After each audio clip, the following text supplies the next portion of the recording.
دنیا بھر میں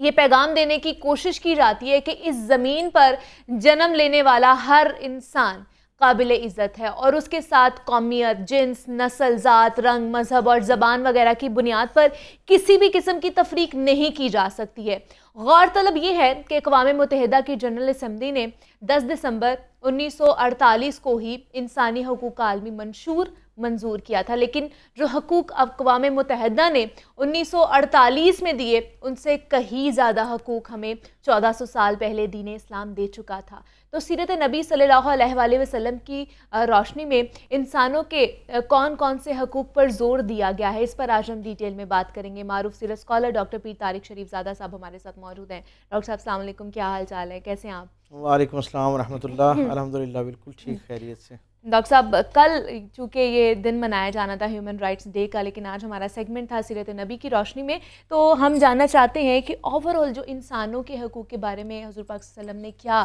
فرمایا ہے اور ان کی جو زندگی ہے ان سے ہمیں کیا کیا چیزیں ملتی ہیں۔ بسم رب محمد کریم علیہ الصلاۃ والتسلیم۔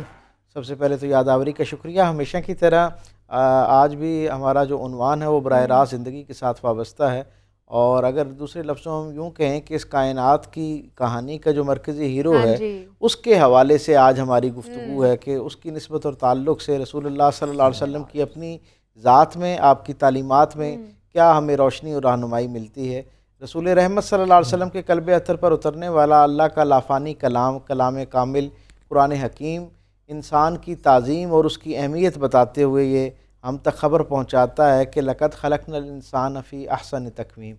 سورہ 3 کی جس آیت میں اللہ نے ہمیں یہ بتایا کہ یہ انسان جو ہے اسے اللہ نے اس کی بہترین تقویم کے ساتھ پیدا کیا ہے، بہترین ترتیب پر پیدا کیا ہے۔ یہ جو اشرف المخلوق ہے، یا جسے اشرف المخلوقات ہم کہتے ہیں، اس راز سے کہ یہ کائنات میں سب سے بہترین حالت میں پیدا کیا گیا، اس سے پہلے اللہ رب العزت نے دیکھیں والتین والزیتون وطور سینین وہذا البلد الامین، 4 قسمیں، 4 حوالے دیے گویا۔ اس کے بعد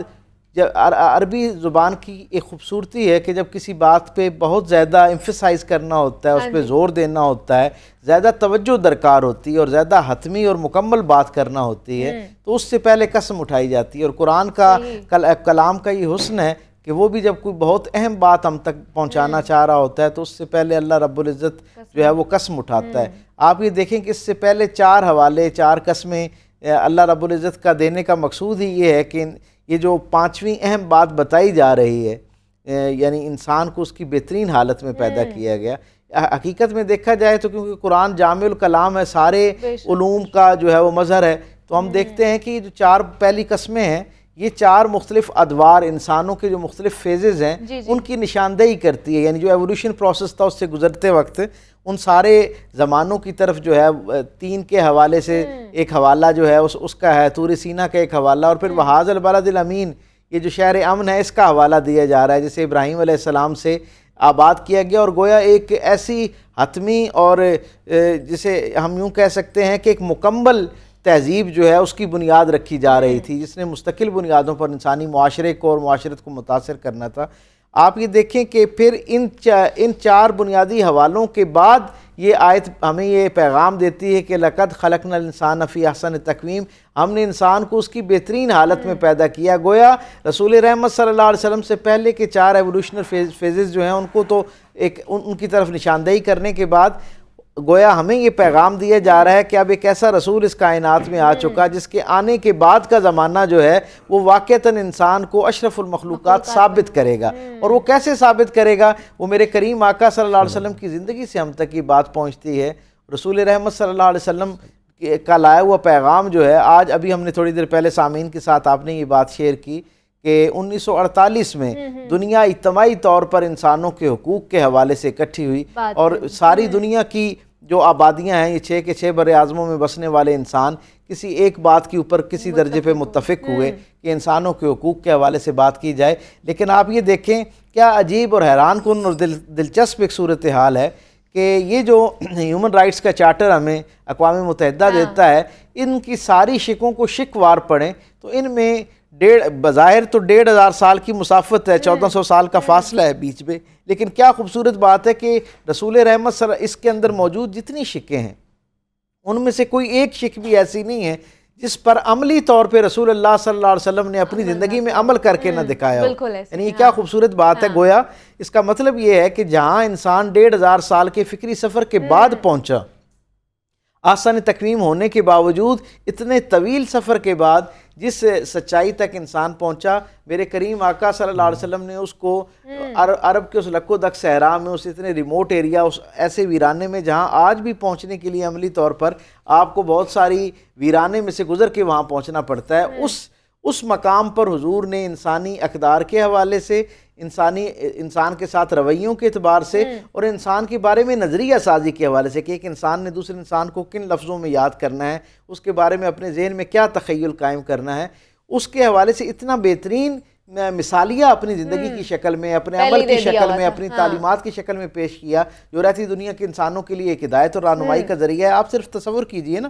کہ یہ جو حضور نے ہم تک انسانوں کے حقوق پہنچائے ہیں، ان میں آپ یہ دیکھیں کہ یہ جو خطبہ حجت الوداع ہے، جو حضور کی 23 برس کی اعلانیہ اظہار نبوت کے بعد کا جو فیز ہے اور اس میں جو مسلسل تعلیمات ہیں، ان کا نچوڑ اسے اگر ہم کہیں تو غلط نہ ہوگا. خطبہ حجت الوداع میں رسول اللہ صلی اللہ علیہ وسلم نے کتنی حتمی بات فرمائی کہ کسی گورے کو کسی کالے پر، کسی اجمی کو کسی عربی پر، اور یعنی کسی ایک زبان کو بولنے والے کو کسی دوسری زبان، کسی ایک قبیلے والے کو کسی دوسرے قبیلے، کسی ایک علاقے والے کو کسی دوسرے علاقے والے پر کسی بنیاد پر فضیلت حاصل نہیں ہے. فضیلت کس بنیاد پر حاصل ہے؟ تقوی کی بنیاد پر. یہ تقوی کیا ہے جسے ہم عرف عام میں، جس کا ترجمہ ہمارے ہاں پرہیزگاری کیا جاتا ہے، تو میں اس کا ایک مفہوم یہ بھی لیتا ہوں کہ پرہیزگاری سے مراد جہاں بہت ساری اور چیزوں سے پرہیز اور احتیاط کرنے کا مزاج ہے، وہیں پہ اس تقوی کے اندر انسانوں کے حقوق جو ہیں ان کی تلفی، حق تلفی سے بچنے کا کی جو پرہیز ہے اسے بھی اپنی زندگی اور اپنے رویے میں شامل کرنا ہے. گویا اللہ کے نزدیک جو چند باتیں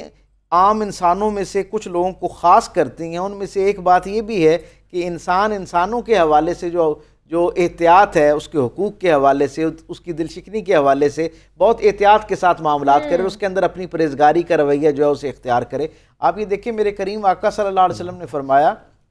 کہ اللہ رب العزت کی بارگاہ میں شرک کے بعد سب سے بڑا گناہ جو ہے وہ دل آزاری ہے. اور پھر ساتھ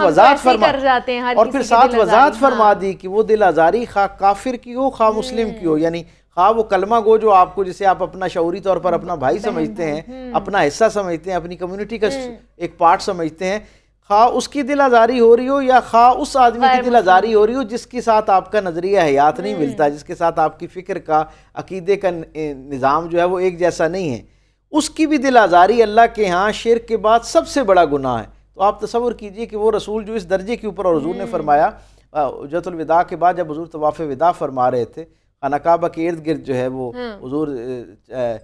طواف فرما رہے تھے، تو اپنی ناکہ مبارک سے حضور نیچے تشریف لائے. اصحاب رسول صلی اللہ علیہ وسلم